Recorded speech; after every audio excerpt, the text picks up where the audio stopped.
This free agent class is going to be a weird one. Obviously, it's headlined by Shohei Ohtani, but the drop off in talent is steep from there. And the Yankees need to fill a lot of holes on the team, and it's looking as if that's not really achievable through the free agents. And it looks as if the Yankees have a plan, and their plan is to target international players. And one of them is the best pitcher in Japan, Yoshinobu Yamamoto. Now, there have been reports about the Yankees being interested in him for a little over a month now. He is the best pitcher in Japan by a ton. He just turned 25 years old, and he's had 3 straight seasons with an ERA under 2 and a whip under 1. He's won an MVP. He's won the pitching triple crown. He's expected to win both of those again this year. The guy is just absolutely insane. You look at the numbers and you look at his age and you think, wow, this is a talented pitcher. And he's pitching in the Japanese league the highest league in Japan. And people generally consider that to be right above AAA, which is the highest level of the minors. That's what a lot of scouts from MLB teams say. So he's facing good talent there. Obviously not major league talent, but really good talent and putting up crazy numbers. As I said, he's 25 years old, and a lot of teams are interested in him. So when the initial reports were coming out saying, oh, the Yankees are interested in Yamamoto, I thought, is there much weight behind this? Of course they're going to be interested in him. They'll take a look, send a scout there. But something has happened recently, which makes me think that the Yankees are a front runner to get him.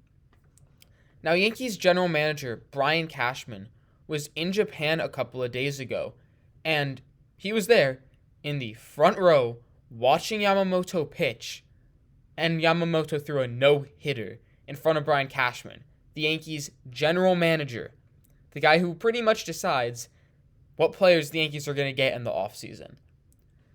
Now, why send a general manager to scout a pitcher? That doesn't make much sense at all, right? You would send the pitching scouts, the people who have spent their entire lives focusing on scouting. You wouldn't send the general manager who's focused more on signings, tradings, all that stuff.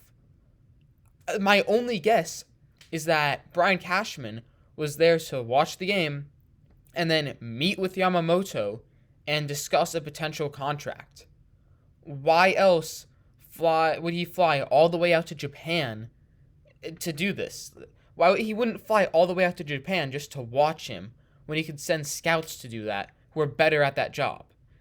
He would only do this to represent the Yankees in a contract talk there and say, this is around what we're going to be offering. We want you to know that we're really interested in you.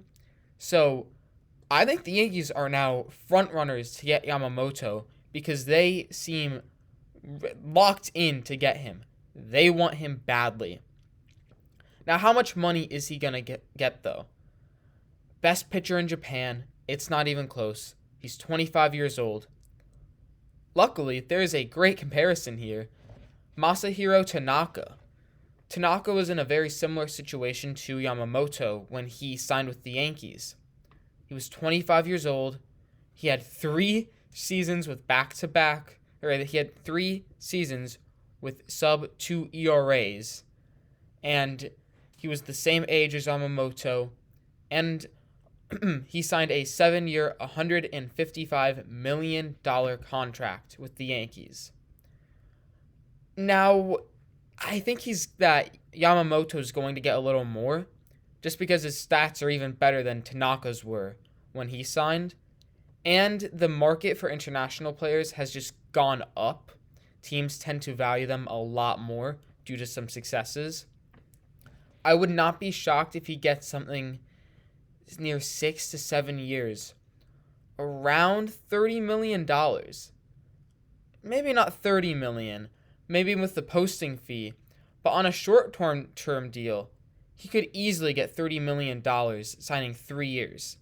Long-term deal, probably $25 million. So it's going to be interesting to see how much he signs for and the length of the contract.